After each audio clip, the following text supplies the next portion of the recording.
What if the moment everyone thought belonged to her sister was actually the moment that changed her life forever? The single gunshot that echoed across Silver Creek, Colorado, was meant to celebrate a wedding, not start a story no one in town would forget. Elena Brooks had just stepped out of the white clapboard church on Thomas Walker's arm, smiling like she'd won the whole world. The crowd cheered. The bells rang. Everyone watched the golden-haired bride. Everyone except the one girl who felt her world quietly falling apart.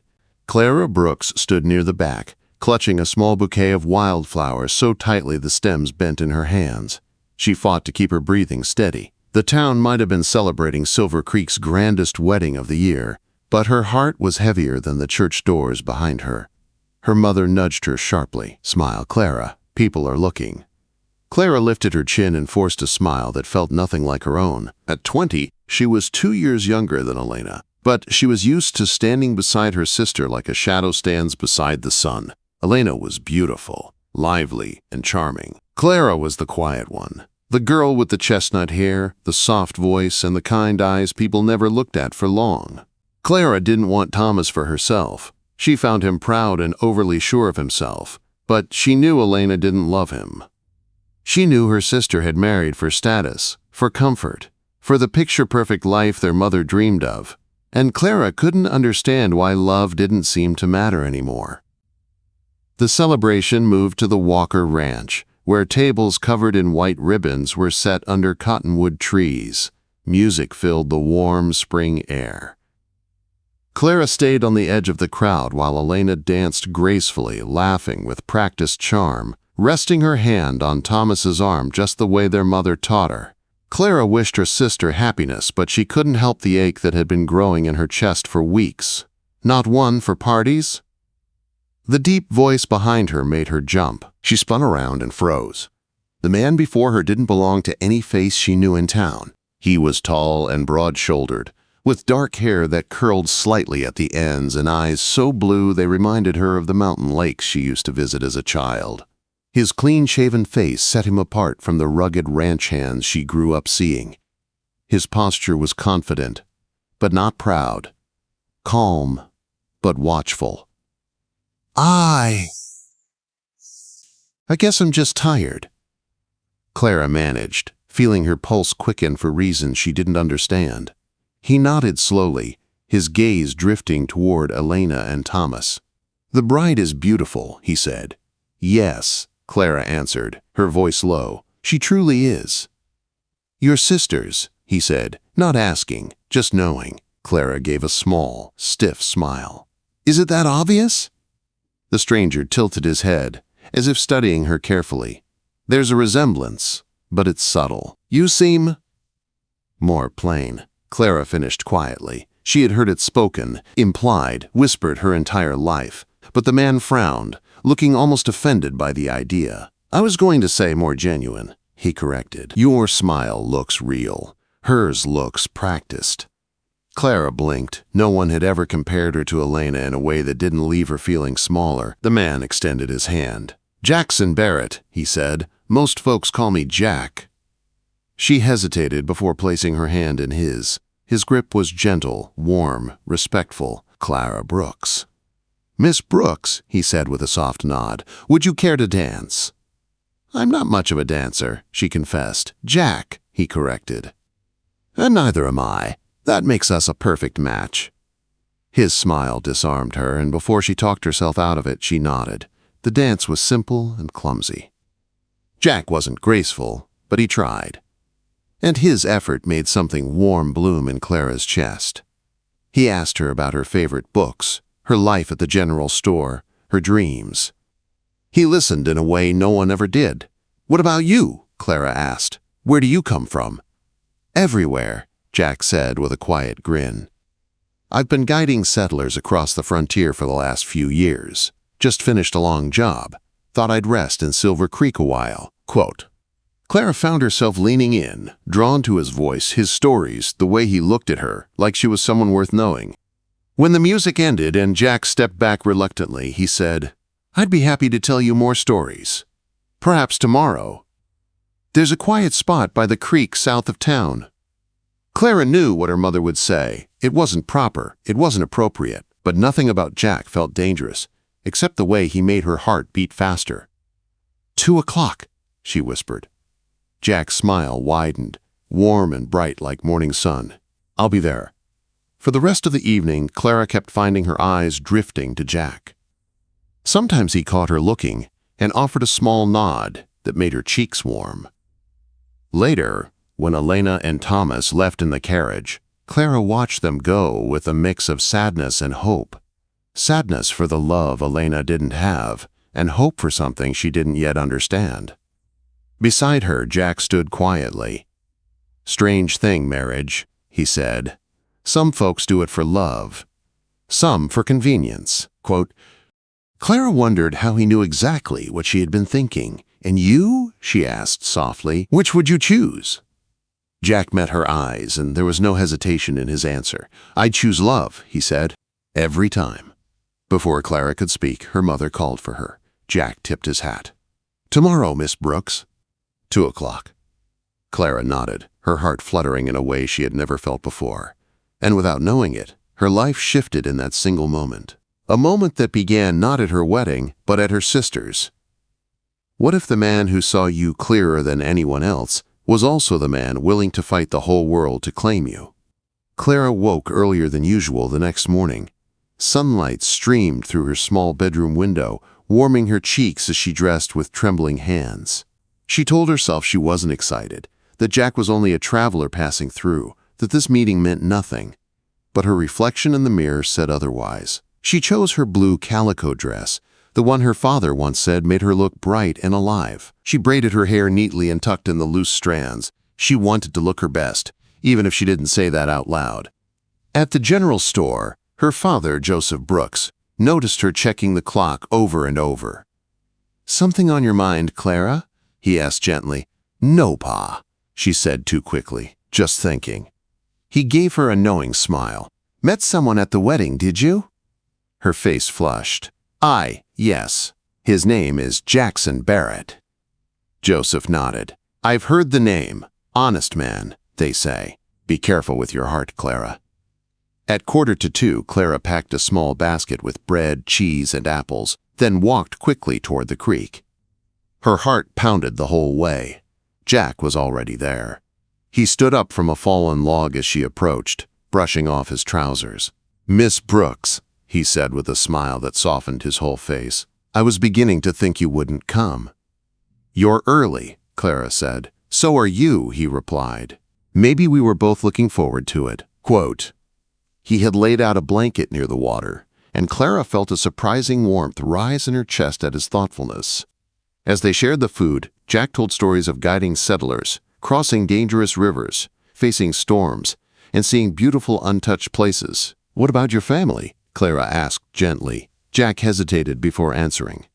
Lost my parents to cholera when I was 16. No siblings. Been on my own since then. I'm so sorry, Clara whispered. Jack shrugged. Life's hard everywhere. You learn to keep going. Clara admired that, his strength, his honesty, the quiet sadness behind his words. She told him about her life, too. Her quiet days at the store, her bond with her father, the way people always compared her to Elena. They used to say I was the plain Brooks sister, Clara said softly. Jack's blue eyes hardened. Then they're fools. Plain isn't the word I'd ever use for you. Clara blinked. What would you use? Genuine, he said simply. Warm, steady. You're the kind of woman a man can build a life with. No one had ever spoken to her like that. Jack reached out and covered her hand with his. His touch was gentle but sure. I'd like to know you better, Clara, he said, if you'll let me. Her heart fluttered. She opened her mouth to reply, but thunder rumbled in the distance. Dark clouds rose over the horizon. We should head back, Jack said. That storm looks close. They gathered their things and started walking fast. The first drops hit before they reached town. By the time they reached the hotel porch, rain poured down in sheets. Clara laughed breathlessly, soaked through. Jack ran a hand through his dripping hair and laughed too. I'm sorry our afternoon ended this way, he said. It was perfect, Clara said. Their hands were still joined. She knew she should pull away, but she didn't. "May I call on you tomorrow?" Jack asked, voice low, eyes warm. Clara nodded. Yes. The next evening, Jack arrived at the Brooks home with his best shirt and a small package. Martha Brooks opened the door, her eyes sharp and curious.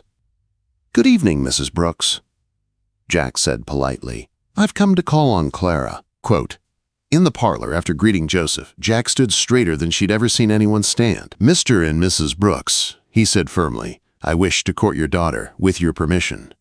Clara's breath caught. Her father looked thoughtful. Her mother looked shocked. But Jack wasn't done.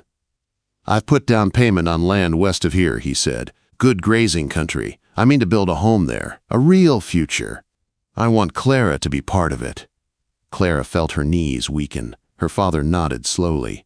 "A hard-working man with a plan. We'll allow it, with proper chaperoning, of course." Her mother pursed her lips but didn't argue. Jack smiled at Clara, warm and hopeful. "Thank you, sir. Miss Brooks, I brought you something." He handed her the package. Inside was a leather-bound journal filled with handwritten stories and small sketches. "My travel journal," he said. "You said you liked adventure stories." Clara's throat tightened. "Jack, it's the most thoughtful gift I've ever received." That evening they walked in the small garden behind the house. Jack talked about his land, his dreams, his plans for the future. "It's all happening so fast," Clara said softly. "Too fast?" Jack asked, watching her closely. "No," Clara whispered, "not fast enough." Jack took her hands gently. "Clara Brooks, I didn't expect to meet someone like you, someone who makes the whole world make sense." Her breath hitched. She felt it too, that pull between them, strong and certain. Before either could say more, her mother called them back inside. But the feeling lingered long after Jack left, and deep in her heart, Clara knew one thing with certainty. This man wasn't just passing through, he was here to change her life. What if the love you never expected became the home you never dreamed you could have? The next few weeks moved like a fast, warm wind through Silver Creek. Jack visited whenever he could. Clara found herself waiting for him in ways she didn't understand, until her heart leaped every time she heard a knock at the door. Their walks became longer. Their talks became deeper, and something steady began to grow between them like roots taking hold. Jack worked hard on his land, clearing brush, laying stones, putting up beams. But each evening he returned to town, dusty and tired, yet always with a smile saved only for her. One quiet evening, as the sun fell behind the mountains, Jack sat beside Clara on the porch swing. "I set the cornerstone today," he said softly, "for the house." "A real house," Clara whispered. "Your home." Jack looked at her, his eyes warm. "Our home, if that's what you want." Her heart thudded in her chest, but before she could answer, her father stepped onto the porch. "Jack," Joseph said, "may I have a word?" Jack stood. Clara's breath caught as the two men walked into the yard. She couldn't hear their words, only saw her father's slow nod and Jack's hopeful smile. Later, when Jack returned to her, his expression was steady and bright. "Clara," he said softly, taking her hands, "I spoke with your father today. I told him I am certain about us, certain about my feelings, certain about wanting a future with you." Quote. Clara's breath trembled. "Clara Brooks," Jack continued, voice deep with emotion, "I know it's only been weeks, but I've never been more sure of anything. I love you. I want you by my side. I want to build a life with you. Will you marry me?" Tears filled her eyes. It was sudden. It was fast. It was wild. But it was true. "Yes, Jack," she whispered. "I'll marry you." Jack let out a breath like he'd been holding it for years. He pulled her into his arms as if she were something he'd been searching for all along, and maybe he had. The news spread quickly through Silver Creek. Some were surprised. Some whispered behind fans. Some remarked that quiet Clara Brooks had somehow found love before many of the prettier girls in town. But Clara didn't care. Her heart was set. Soon, wedding preparations filled the Brooks household. Clara's dress, simple, ivory, elegant, was stitched by her own hands and her friend Hannah's. Martha Brooks tried to stay stern, but even she softened as the day drew near, touched by Jack's steady devotion. The morning of the wedding dawned clear and golden. Clara stood with her father behind the church doors, sunlight catching the lace on her sleeves. "You look beautiful, daughter," Joseph murmured. Clara breathed slowly. "I'm ready, Pa." The doors opened. Jack stood at the altar in a new black suit, his eyes filling with awe the moment he saw her. Clara walked down the aisle on trembling legs, but Jack's gaze anchored her, steady and sure.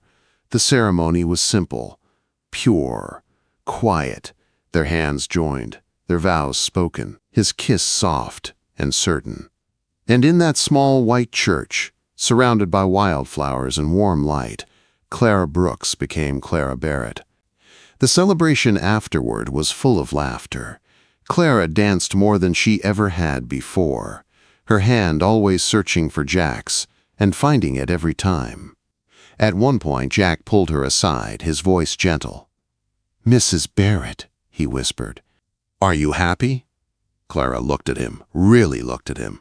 This man who had walked past her beautiful sister without a glance, this man who saw her heart before her face, this man who had chosen her completely. "I'm happier than I ever thought I could be."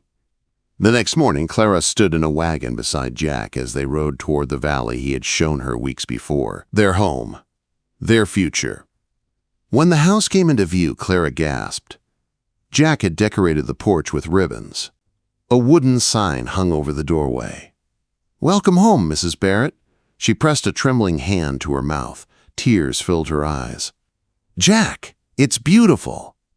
He took her into his arms. "It's ours," he said. "Every board, every stone, every dream. I built it for us." And when they crossed the threshold of that small cabin, stepping into the warm light of their first home together, Clara felt something she had never known before. Belonging. This was where she was meant to be, with the man who didn't choose the beauty everyone admired, but chose the quiet girl standing alone with wildflowers in her hands. Years passed. Children were born. Winters were harsh. Summers were sweet. The valley grew. The house grew. Their love grew stronger than anything the frontier could throw at them. And whenever people in town told the story of Jackson Barrett and his wife, how the cowboy walked past the glamorous sister and claimed the quiet one instead, Clara would only smile, because in the end, she knew the truth. He hadn't walked past a beauty. He had walked toward the woman meant for him. And he had found everything he never knew he needed.